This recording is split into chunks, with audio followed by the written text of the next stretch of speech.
Having our breakthrough day.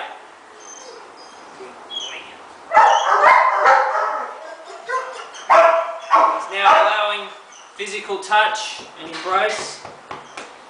The trust is building. The bond is building.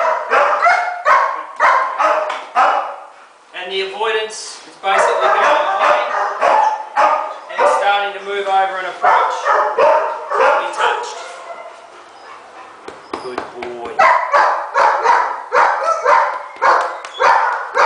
You also see in his body language now that he's much more relaxed in general.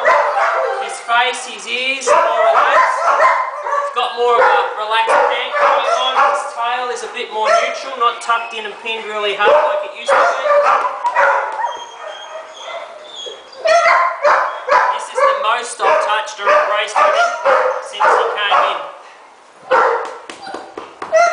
We're getting there.